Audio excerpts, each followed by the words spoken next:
Chers téléspectateurs, bonjour, que la grâce de Dieu soit sur vous.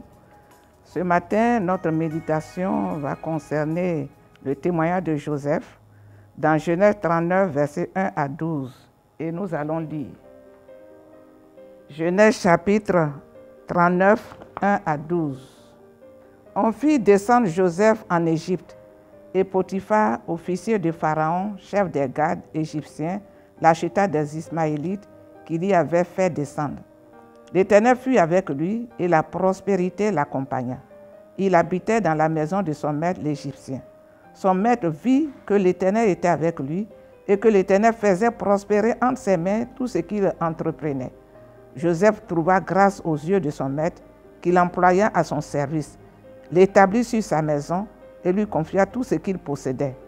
Dès que Potiphar l'eut établi sur sa maison et sur tout ce qu'il possédait, l'Éternel bénit la maison de l'Égyptien à cause de Joseph, et la bénédiction de l'Éternel fut sur tout ce qui lui appartenait, soit à la maison, soit au champ.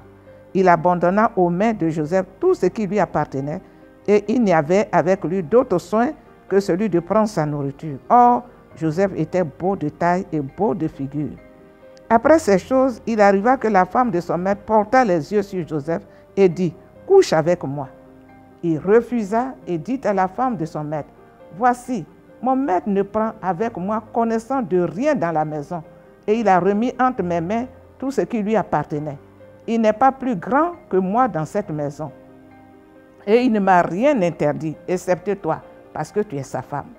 Comment ferais-je un aussi grand mal et pécherais-je contre Dieu? » Quoiqu'elle parlât tous les jours à Joseph, il refusa de coucher auprès d'elle, d'être avec elle.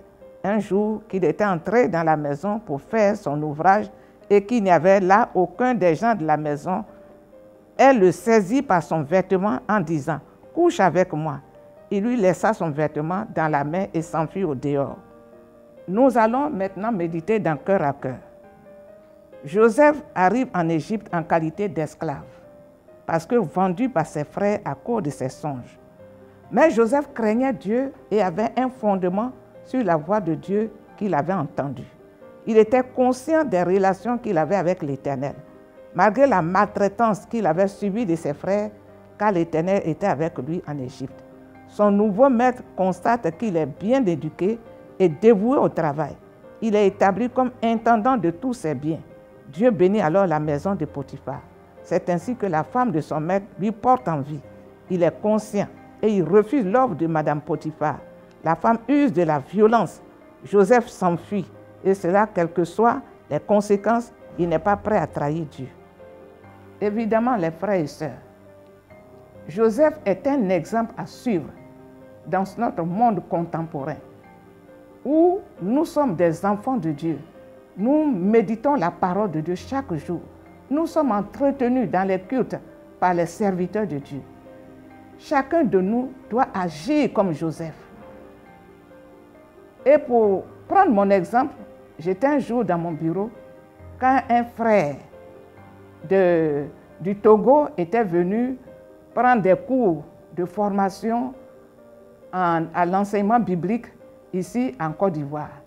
Il est rentré dans mon bureau et il me dit, « Pasteur Joséphine, je t'aime. » Mais de toute façon, j'ai crié et j'ai bondi devant la porte là-bas pour sortir. Il était étonné. Je suis allé voir le pasteur Kwasi Thomas pour lui dire, « Pasteur Kwasi Thomas, le monsieur qui est derrière moi, il faut lui demander. » Le pasteur Kwasi Thomas l'a appelé pour dire, « Mais mon frère, qu'est-ce que tu as fait à la missionnaire? » Il dit, « Ah, moi je lui ai dit que je l'aime, je veux la marier. » Et puis elle saute comme ça. Et puis elle s'enfuit. Il dit, « Mais qui t'a dit qu'on marie nos missionnaires? » Il dit, « Ah, là je ne le savais pas. Pasteur, excuse-moi, je te demande pardon. » J'ai dit, « Il ne faut plus jamais essayer. Si je voulais me marier à ici, j'allais venir. Moi là, j'ai dit à Dieu que je ne me marie pas. Ça ne m'intéresse pas. Je veux servir mon Dieu, corps, âme et esprit. J'ai déjà beaucoup fait dans le monde. Ça me suffit. » Alors les amis, prenons l'exemple de Joseph. Joseph avait tout le temps de coucher avec la femme de Potiphar, puisqu'ils étaient à deux dans la maison. Il pouvait pécher, mais il sait que les conséquences sont éternelles. Il sait que c'est son âme qui est en jeu. Et quand ton âme est en jeu, il ne faut pas jouer avec. Il y a des gens qui se permettent de dire qu'ils sont chrétiens. même serviteur de Dieu, et puis qui se laisse dans le péché de sexualité. Il y a quelque chose qui peut nous arriver qu'on peut faire, c'est la masturbation, parce que là, c'est en toi. Mais quand il s'agit de pécher parce que je m'avais couché avec une femme, pécher avec une autre personne, tu te lèves et tu sais que je m'en vais pécher, et puis tu te lèves, tu t'en vas pécher, c'est grave. C'est grave. Donc les amis, prenons à cœur la parole de Dieu qu'on nous donne. Mettons ça en pratique, ayons la crainte de Dieu et vivons exactement comme Joseph qui a fui. Tu as tout le temps de fuir, mon frère et ma soeur. Oui, toi qui es ma fille, ma soeur, je dis, tu peux fuir. Si un homme te trouve dans une maison, fuis, crie haut. Et toi, homme, le temps que le diable te dit, va pécher, il faut crier. Il faut crier. Donc, les amis, comprenons que la crainte de Dieu est la meilleure des choses. L'obéissance à la parole de Dieu est la meilleure des choses. Obéissons et nous verrons que Dieu va nous accorder sa grâce, sa protection, et demain nous serons avec lui dans le royaume de Dieu. Que Dieu nous bénisse. Alors nous allons prier.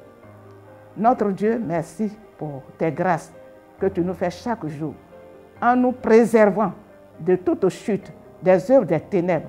Accorde-nous ta grâce, Seigneur notre Dieu. Préserve nos vies. Préserve la vie de chacun de mes fils et de mes filles en Christ. Garde-les dans le creux de tes mains. Merci parce que je sais que tu le fais au nom de Jésus. Amen.